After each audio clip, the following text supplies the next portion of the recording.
State Farm Analyst Desk. Thank you very much, Captain Flowers. The dominance continues for the LPL representatives, and Invictus Gaming moving to 2-0 in the series. Match point already. But this game, too, was eerily similar to Game 1 in the way that it played out. Granted, we did have some differences in champion select. I think the adjustments were good. We saw a composition that didn't have full AD. We saw some opportunities. The Camille got banned. Lee Sin had a better jungle matchup. But I'm still frustrated with the fact that Alistar goes through. Yeah. I think Alistar's just too powerful. Alistar has been great for Battleland, but I want to talk about the style from IG. And I'm not talking like play style. Just styling. They're dancing on Fnatic right now, and they did it in draft phase as well, because you look at the first game draft, where Fnatic picked the Urgot and the Aurelia. This time, they don't even give them the option with the same counter pick up that Rookie was able to play into Caps. That is a gauntlet being thrown down, and then just jumped away from when he plays the Azir. Then they swap it up top lane, make Bwipo 06 with the help of Gragas. And the Shy, you couldn't get him out of the enemy nexus that game. He just decided to keep going back there. Yeah, he threw a couple kills back, but he had the ground to give in that sense. Game 1, all about the attention to the mid lane. Game 2, all about the attention to the top lane. And you really have to look at Ning as well. I understand that, you have the individual members that are really stepping up. The Shy and Rookie still doing that picture-perfect performance. But Ning, this is the guy who in 2017 was supposed to be the best jungler in China behind Condi. 2018, he falls back a little bit. He has too much variance right now, but he's returning to that 2017 form. This is a guy who was an ADC main. He is a role swap into jungle for Invictus Game. Ming from RNG, that's who he used to play alongside. 3 kills in the first 15 minutes. I think he had 7 or something kills for the game. Deathless throughout. I mean, one-shotting 2 people at a time. Best game he's had at this tournament. I mean, look at these CSD numbers at 15. Just it continues to tell the story of dominance across the board for IG. That rolls into, of course, another global objective contested by Fnatic, and they lose it out to IG along with the fight to follow. Yeah, this was... It's a tricky fight at the Infernal Drake, right? Because you're trying to stop the opponent team from getting the Infernal Drake, but IG had so many lane advantages.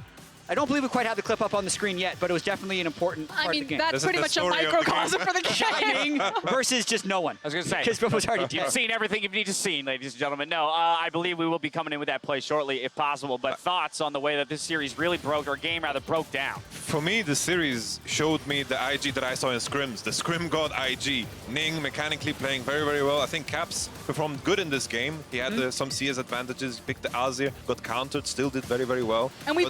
Oh, go. I think I'm just shocked by how IG is playing, because all of their weaknesses, all the strengths we talk about Fnatic is exactly what IG is showing. They are versatile. They're making the plays all across the map. They're playing as a unit, and it's beautiful. And IG have always had this reputation of being scrim gods for years. Them and Snake Esports from the LPL, but they've never been able to turn that scrim god into the best of 5s when it counts. And now for, again, what Papa Smithy said, just echoing the sentiment, you are watching a team mature before your eyes in the most important match of their lives. Yeah, shiny things in the side. Don't watch the Shy miss the ultimate, because he still makes a big play at the end of this. And this is the type of confidence that I was worried IG wasn't going to pull out in the World Final, right? Dashing in between 2 turrets when the outermost turret is still alive. Look where IG is in relation to the turrets. And you saw it against KT, Game 5. Rookie doesn't buy items. You saw Invictus Gaming have those shaky hands, have that confidence issue come to them. A couple things here I want to talk about.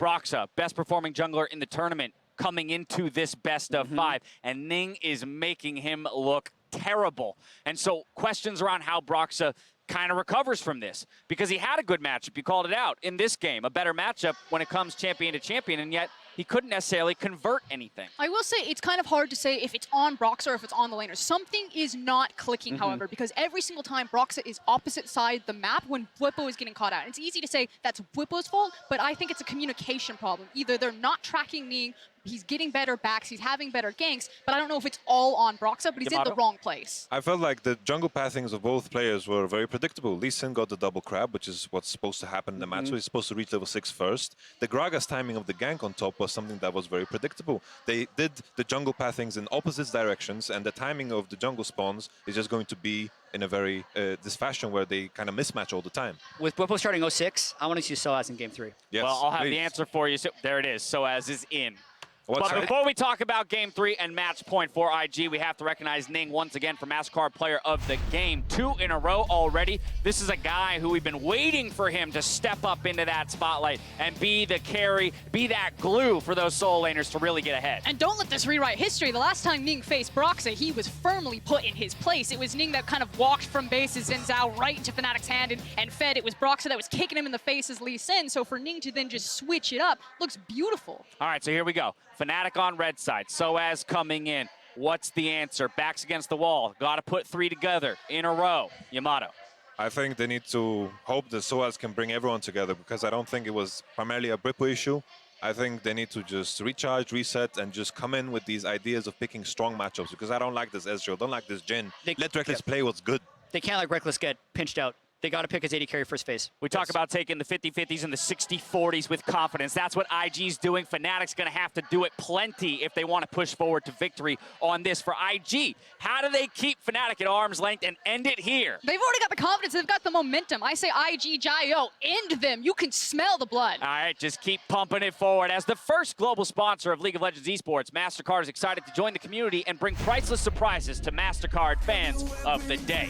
Making the trip from the U.S., we have Damien, Xavier, and Tyler, who were surprised with the VIP experience in InShot, and they were taken on a backstage tour, took a picture with Shox, the Summoner's Cup, and received seat upgrades under the floating stage for the opening ceremony. There you go, Jad. They didn't miss the floating stage that you called out. It was a very important part of the ceremony. Yeah. A lot of this taking place throughout the day today. As you can see, the sun shining bright as these fans took in that VIP experience. Thank you for making the trip all the way internationally to see us here. You've seen them on stage. You can see them on the Rift after the show when the new KDA skins are officially live. You can pick up your set and participate in the after-party event when the championship concludes. As we go to break, though, here's a look at the KDA's debut single, Pop Stars. The full video will be available on youtube.com/League of Legends.